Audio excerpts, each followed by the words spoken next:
Well,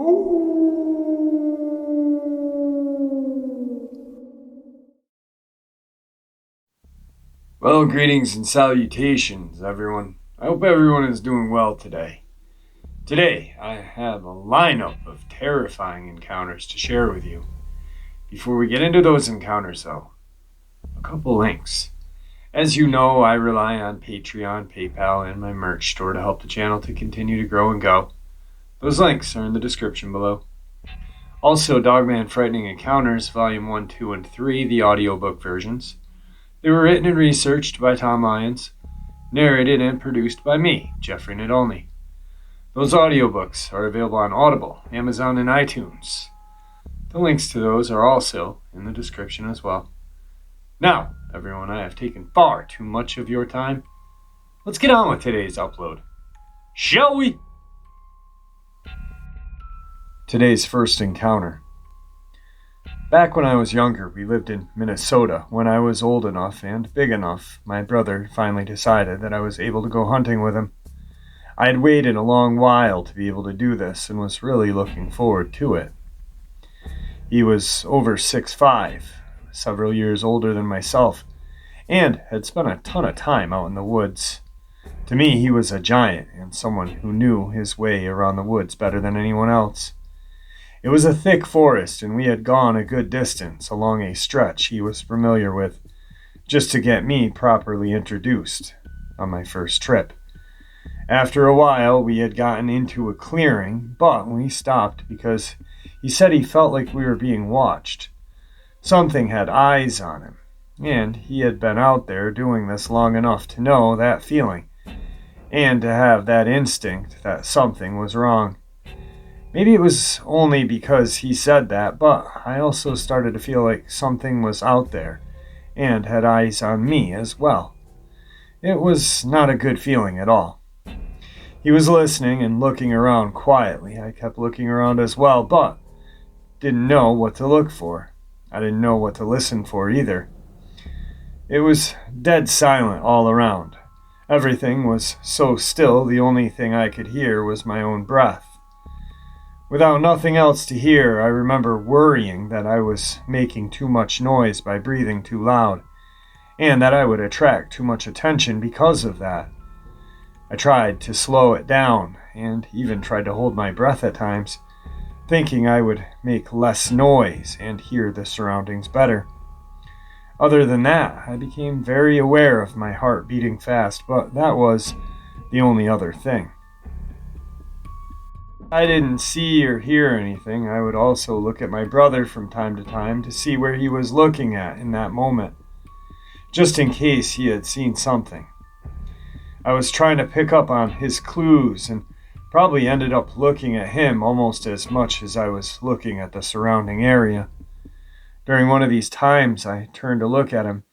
I saw him make a sudden jerking motion with his shoulders and head, as if something suddenly caught his eye. He then fixed his gaze on a tree line across the clearing, in the direction we were heading before we stopped, but in an area that would have been to our right from where we had entered the tree line if we kept going. I immediately turned to follow his gaze so that I could also see what he was looking at. I didn't see anything at first, but then something moving through the trees caught my eye. It looked like it was the only thing moving. If it didn't move, it would have been perfectly hidden, and I wouldn't have seen it. I was looking in its direction, and it was still about 30 or so yards away, but, as I said, it would have been completely invisible to me if it didn't move. There was definitely something there, but while it was there in the tree line, it was hard to see or recognize exactly what it was. Suddenly, my brother pulled me behind him and stood between me and the part of the tree line we were looking at. He told me to stay behind him, but I moved a little in order to look around his side over to the trees again. I finally saw what was causing this whole situation for us. There was this huge creature standing between the two trees near the edge of the tree line. It was standing on two legs, with its lower body hidden by the brush. From that distance, it still looked very tall, maybe 7.5 feet. It was huge, and it looked very strong. I don't really know what it was, but it did not look like a bear. In fact, I know it wasn't a bear. When a large bear stands up, it still kind of looks bulky. This animal I saw looked more like an enormous bodybuilder, not bulky at all, but with a powerful build. It was brown with kind of a reddish-brown look to it, and the color made it harder to see it earlier since it helped hide it so well in the environment we were in. It didn't have normal forelegs like you would accept for an animal. Instead, its forelegs were very long, muscular arms like a person, but too long. It had its mouth open, and its large teeth were visible. It had a snout, but again, it wasn't a bear. Its head looked a lot more like a wolf's head in appearance, and it had long ears that were pointed up. I was all caught up in looking at it, but then it started walking toward us. I noticed movement from the corner of my eye as my brother immediately raised his rifle and took aim. As soon as he did that, the animal instantly moved back and ducked down into the brush. My brother fired a warning shot. It immediately got up on two legs again and sprinted behind the nearest tree. It waited a moment, then ran behind another tree at breakneck speed. Then it waited again before we suddenly saw it run behind another tree, where it ducked down into the brush there. It stayed on two legs the entire time it moved from tree to tree until it ducked down behind the brush that was around the last tree when it went behind. My brother was following its movements, but it ran too fast for him to take a proper shot at it.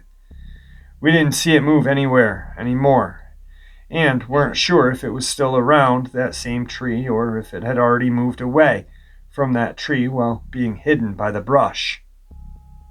Brother suddenly telling me to start backing away. I did. Then he also started to back up, while he kept his aim on where we last saw it. As we went back, he made sure he was between me and where we last saw that animal, or where it could have been. He said that all the trees it moved behind were still near the edge of the tree line, and that it was not running away. Each tree it ran behind was closer to us than the last. It was repositioning itself. When we almost got out of the clearing, my brother saw it again. It was standing behind and looking around the side of the tree that was closest to where we were earlier when we first saw it. If we didn't see it before and kept going, we would have passed right by that tree it was now standing behind. It didn't enter the clearing while we were still crossing it, but the animal had come as close as it could to us while staying behind that tree line.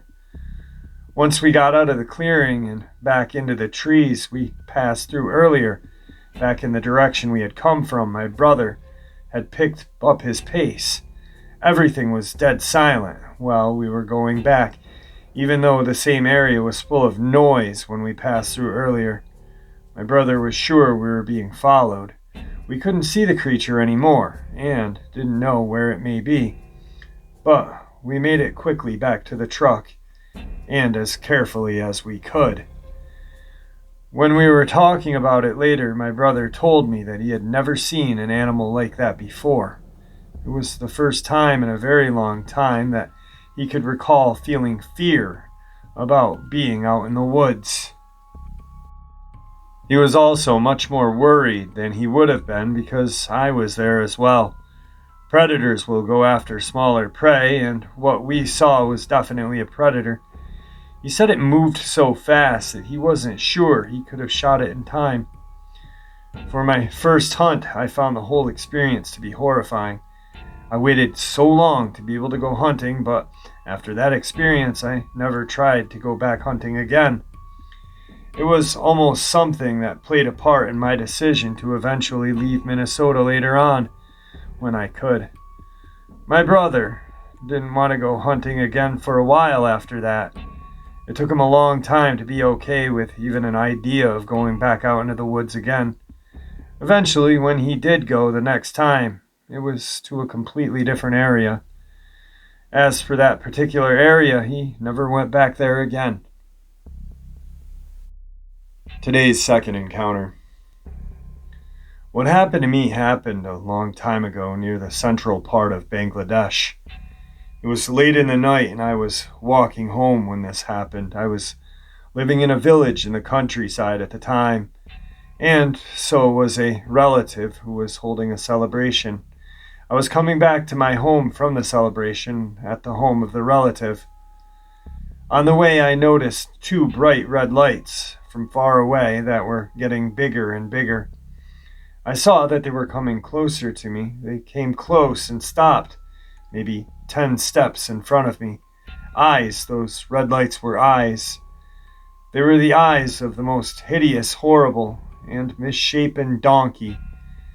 It was giving the same smell as meat that was rotten. Its legs and body were looking as if they were twisted. It didn't look as if it should still be able to run and move when it was in that condition it was in. One of its ears was looking as if it was covered in blood, as if somebody cut it half, maybe by accident. Its face was twisted in such angerness, its body also looking covered completely in wounds that were bleeding. Its mouth was open, and it was snapping it so much. It was looking very much as if it was trying to bite something. It looked very much as if it was a real physical donkey, as if it was flesh and blood, but I knew that it was not. I knew it was a spirit, not a flesh and blood animal, and I knew it was evil. It ran all the way to me without making any kind of noise. If I didn't see it, I would not know it was there because of how noiseless it was. I was standing on the main public road and it was blocking the way in front of me. It was looking at me in so much angerness, and I did not see how I could get around it. It was lifting up a leg and putting it down. It continued to move its legs in that way, up and down, up and down. Then it lowered its leg and its head, and it ran at me. There was private property all around on both sides of the road. Very quickly, I ran to the nearby private property from the road. The donkey chased me all the way to the edge of the road, but it didn't come closer from there. Instead, it was just stomping its hooves in anger at the edge of the road. The whole time that it was doing this, it didn't make a noise. In the village where I grew up, it was known that there were many evil spirits already in the world, and that evil spirits in the world can go to the places that are open to everybody. That means that evil spirits can go on public roads that are available to everybody, but they cannot go on private land unless they have been given permission to do so. They have to be allowed to do it by somebody on the land. Another way is if somebody moved onto the land and they did not know already that the evil spirit was connected to them. What I am saying is that an evil spirit cannot go on private land of someone without some kind of direct or indirect permission being given to it. That is what I was raised to know. Everybody that was living in my village also knew this as well. I was not going to go back out onto the road with it standing there. The only choice for me was to keep going in the direction of my home, but by staying on the private property of people who were living there, and by going from one private property to the next. It followed me the whole time, but it was staying on the main public road. There were many times when there were gaps between the private properties because another public road was crossing between the properties. Those times were distressing to me the most. Whenever I came to those, I had to run for my life over the crossing public road to the next private property. I had to run in that way because that evil spirit started to run very quickly to me from the main public road, down the crossing public road. It was almost possible for it to catch up to me some of those times. Those public roads were causing the gaps between the properties, and they were the worst thing for me. They were making my going back to my house take a very long time. Some of those times, the evil spirit ran in front of me to go ahead to where there was a gap, and it started to wait in that gap ahead of me. Those times that it did that, the only choice for me was to go back in the opposite way. That made it come out of the gap and go back to the main road, so that it was able to come closer to where I was, but by it staying only on the public road all that time. When it was too far from the gap I was needing to cross, I started to run for my life back to the gap, to cross it to the next one of the private properties before the evil spirit was able to catch up with me. Almost all of those times I had to do that, it almost caught up to me. It was very much truthfully a life and death race against it, but I think it was having fun with itself. It was trying to make me suffer so much because the suffering of people is one thing that gives it happiness. It was a situation that was bringing me so much distress. It was also making me tired from so much running. I was becoming so tired, and I was outside of my home for so much time that the sun was starting to come up. As soon as the sun came up, the creature was gone. I did not know in that moment that it was gone because I was standing with my hands on my knees and my head was down because I was trying to catch my breath. When I looked to where I saw it for the final time, it was already gone without any trace. There was no sign to indicate to me where it was or where it went. But I waited for some time and I looked around in all directions to have certainty that it was gone. I was so many hours late and I was tired from so much running, but it did not come back anymore. That night was terrible for me, but I was able to get back home in safety. Today's third encounter. My experience happened on a day I was traveling the interstate. It was 1988, and I was driving through Tennessee at the time, taking what I thought would be a shortcut through a rural area and possibly through a more scenic route through the state. Unfortunately, along the way, the rear tire on the left side of my car blew out while I was basically in the middle of nowhere. That was the time before cell phones. It wouldn't have been possible to call for help. Not in the way cell phones make it so easy now, but I was prepared. I knew how to change a tire myself, and I had a spare, so I started to work on it. After some time, I finished changing the tire. I was still on the ground and didn't have a chance to put all of the tools away yet, when I heard a lot of strange and rapid noises on the road some way back on the part of the road I drove through earlier. After the tire blew out, and while I was still stopping the car, I turned my head just in time to see something large disappear into the trees off to the side of the road. It was completely unexpected to see something that large, and I wasn't sure what it was because I mostly missed seeing it in time.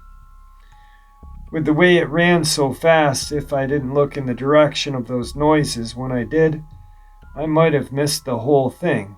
Even though it was already gone, I kept looking over in that direction, somewhat out of curiosity, but also out of a sense of caution, because it had been dead silent all that time, and then something large suddenly made noises by running across the road like that.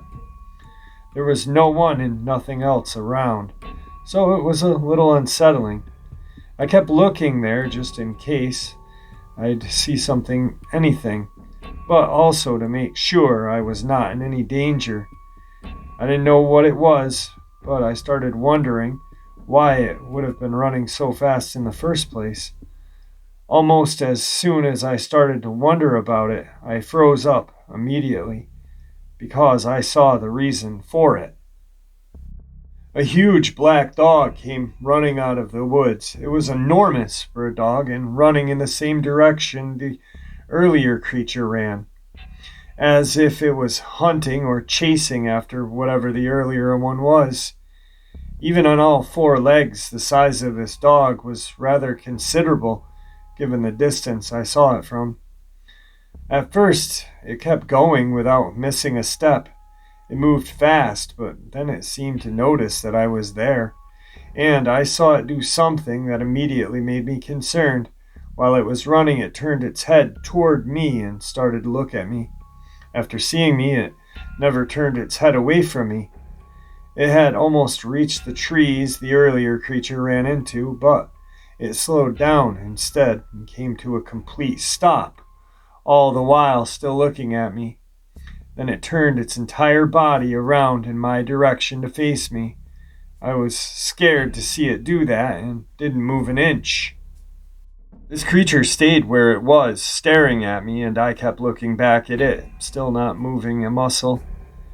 It's like I was thinking it would leave me alone if I didn't move, even though on some level I was keenly aware of the fact the whole reason it even stopped running in the first place was because it noticed that I was there. That still didn't prevent me from hoping it would just go away and would leave me alone eventually. Unfortunately, that's not how things played out. It waited a second or two and then started to move toward me. That made me panic. I stood up immediately. As soon as it saw me do that, it stopped moving. It continued to stare at me and waited a second or two, then stood on its hind legs. That was obviously horrifying to see because of how tall this thing looked. I was stunned, and I was feeling a whole new level of fear. I didn't have a chance to put the tools away, but I had already finished changing the tire before the creature came out of the woods. The car was right there, so I could have just moved back slowly to the driver's side, gotten into the car. The problem with that was that I was mostly too scared to even move slowly. After seeing it stand up, I was too scared to move at all. The whole thing was completely unexpected, and the creature ahead of me had my full attention.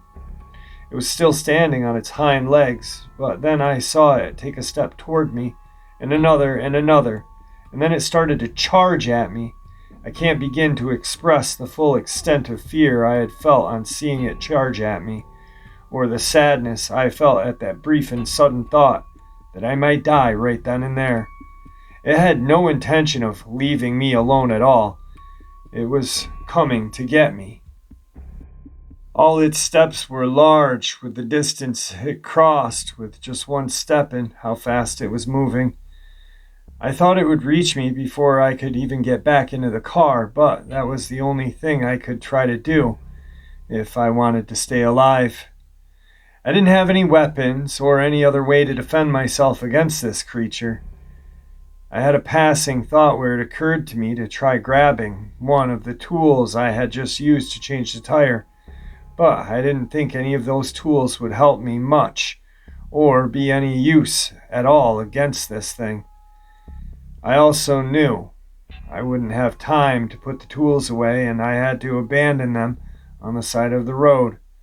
While I scrambled to get back into the driver's seat, it was the worst thing that was happening. The creature was closing the gap between itself and me rapidly. It moved so fast, and I ran rushing to get into the car. I opened the door, got in, started the car, and drove off as fast as I could. I looked for the creature to see where it was and realized it was running right beside my car, along the left rear side, and almost in my blind spot. I was still accelerating and gaining speed, but it was able to run alongside my car. It was still running on two legs all this time, and it towered over my car as it did so. It was extremely tall and looked very formidable. I thought it was an enormous dog earlier, but when it was that close, I could see that only its head and lower body made it look like a dog. Like its upper body was more like a human's, but very brawny and heavily muscled. Its upper body was also bigger than a human's would be, with longer arms. It ran up near my window, but then it moved several feet away. That made it possible for me to see its face. If it was running right outside of my door, I would have had to shift my seat and strain to look up at its face. But I was able to see its face because it moved away, like that, and looked at me while it was running. I looked up at its face, but I wish I had not done so, because it was looking right at me, and I ended up looking right into its eyes. All of its fangs and teeth were bared, and its face was furious, but the worst part was looking into this creature's eyes. There was so much fury in them. It was absolutely horrifying to look into those eyes. I had the clear and unmistakable understanding that it had no intention whatsoever of letting me escape. If anything had happened differently earlier, not being able to change the tire in time, not getting in my car in time, not knowing how to change a tire in the first place, or not having a spare, or any such similar thing that would have caused a delay, or that would have caused me to get stuck back on that road, then it would have caught me and killed me. That's what I saw, what I knew to be absolutely true when I looked into those eyes. It ran alongside my car the entire time I was accelerating. My only hope was to speed up enough. I crossed 40, then 50, then 60 miles an hour and kept going, but it showed no signs of slowing down. I kept accelerating the whole time and would look back and forth from the road to the creature to make sure that I stayed on the road and to see if it was slowing down at all.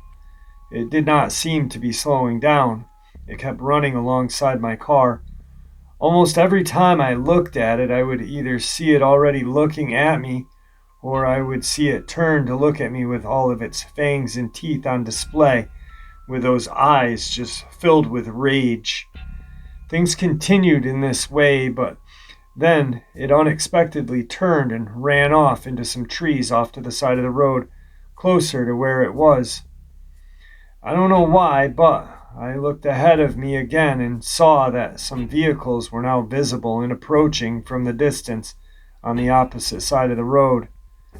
I didn't know if it was related to the other people being there and approaching, even if they were in their vehicles, or if it was because the trees it ran off into were the last ones visibly close to the road for a while. Since I first saw that creature up until the point it ran off, I had been driving through an area with trees close to both sides of the road, but now I was about to drive into a part of the road where the lines of trees in both directions moved farther out and away from the road. Regardless of what the actual reason was, that was the last time I saw that creature. Many years since then to reflect on what happened that day. In the beginning, it wasn't possible to even think about it without being overwhelmed with terror by the mere memory of it. I needed a lot of time to come to terms with the experience.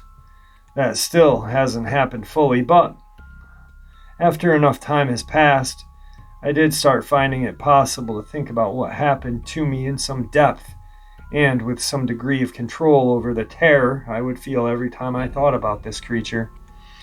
When it stood up on its hind legs, back at that time, the creature was the scariest thing in the world, especially at the moment that I saw it take steps toward me on its hind legs. If I hesitated or delayed getting back into my car, I think I wouldn't have had a chance of getting away from it and getting back into my car in time. If I had fumbled the keys when I was inside, or if the car didn't start for any reason, then considering how strong it looked, it could have possibly torn the door right off the car and pulled me out. I've thought a lot about it regarding why it would have gotten up onto two legs. It's true that it was originally running on four, but then it went out of its way to stand up on two when it came after me, and it stayed on two the rest of the time it was chasing me. It seems that it could have just come after me on all four instead of taking the time to stand up and then charging at me on the hind legs. This creature or beast without a doubt was a predator, and maybe it stood up to appear even more intimidating especially after it saw me stand up. When I was on the ground by my car, it was still on four legs. It looked like it would have been taller than me. My standing up may have appeared to change that, and it may have thought I was showing hostility or challenging it. It then showed itself to be much taller than me in reality by standing up on its hind legs at that point. In fact, it looked like it would have been several feet taller than anyone I've ever met. I say this even taking into account the fact that things look smaller when far away. So it had to be considerably tall to stand up as high as it did, even at the distance I saw it from. I also think the creature may have been familiar with people to some extent. It might have known exactly what kind of effect it would have had on me if I saw it stand up first, before it proceeded to come after me on its hind legs. It was scary enough seeing such a huge dog, but it was horrifying to see it stand up and start charging at me on two, with it being tall enough to tower over me, and with it looking as formidable as it did. It's also possible that it saw I was outside of my car, so it may have understood that it would have had to use its hands at some point if it caught up to me while I was still in my car, but before I was able to start driving away. That could be likely reason, and that could also mean it was familiar both with people and with the way we get in our cars. Even ordinary animals can recognize as such, though, for the most part, ordinary animals are usually unable to easily do something as simple as open a car door to follow people in, without the use of hands. I'm aware that some animals can be trained to open car doors, while other animals, including wild bear, can figure out on their own how to do it. But it's still much easier to do with hands. In that case, standing up when it did might have been more efficient because, after all, it had human-like upper body, including arms and what looked like hands, and it could run very fast, whether on four legs or two, faster than any human could run for certain. But it would need its hands to open the door if it was able to get me before I was able to drive away. If that really was the reason, then that also implies it would have been familiar enough with people to have predicted what I would do. That, to me, could mean that it had gone after someone else before, someone who was in a car. That's a horrible thing to consider, and it wouldn't surprise me if that turned out to be the case, because I am entirely convinced that it had no intention of letting me leave that place alive. For many years, it was not possible or easy to even think about what happened. The whole ordeal effectively turned me into a nervous wreck for a long time. Nightmares of the creature continued for me every night since that experience, although they've reduced both in intensity and frequency over the years. For the longest time, I avoided the rural roads and the countryside in general of any state that I was required to travel through. I also became deathly afraid of dogs, especially larger ones, or any kind that could even vaguely resemble or reminded me of the general shape of the creature I saw, or of the way it looked when it was still running on four legs, then turned its head to look at me. I would be unable to watch scenes in movies or on TV of any dogs or wolves running, showing aggression, or showing their fangs. Another effect was that getting my children a pet dog wasn't something I was ever found possible to do. These effects have lessened significantly since, but even today I avoid dogs as much as possible. I'll even keep a distance from people who are out walking dogs. I try in general to avoid being physically close enough to dogs when I can, without exception. I won't look into the eyes of any dog. I've never had any idea that an enormous dog-like creature existed. That one I saw ended up making that become the most horrifying and traumatic experience of my life.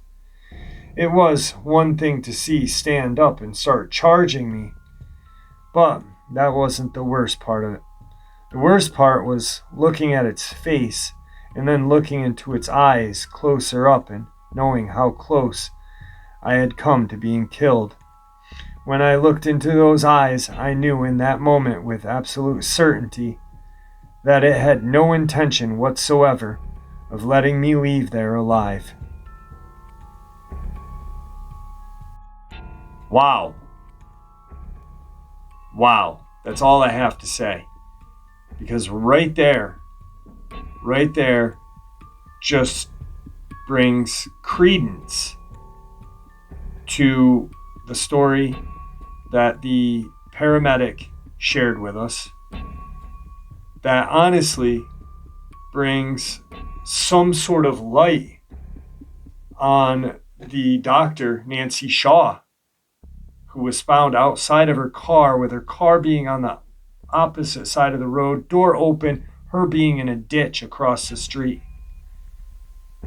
Was she stalked by one of these things or multiple of them? Who knows? I don't.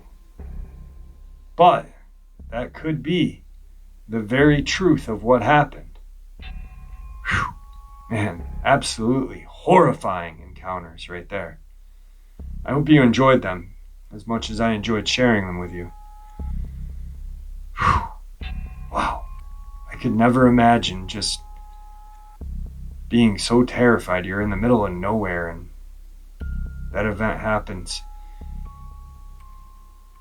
And you know, it's true. After seeing these creatures, a lot of people do become afraid of dogs. Why not?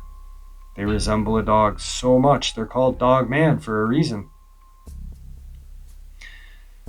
What's interesting to me about the last encounter is the fact that they were able to deduce so much by thinking about what they saw. That it stood up for a reason to be intimidating, or that it needed to use its hands. Multiple reasons. Wow, I can't even, my brain is just blown. All right, guys, well, with that, I want to thank everybody for listening. I want to tell you guys how much you guys mean to the channel. You guys are the channel, so thank you. And with that, I'm going to bid you farewell. Be kind to each other, and see ya!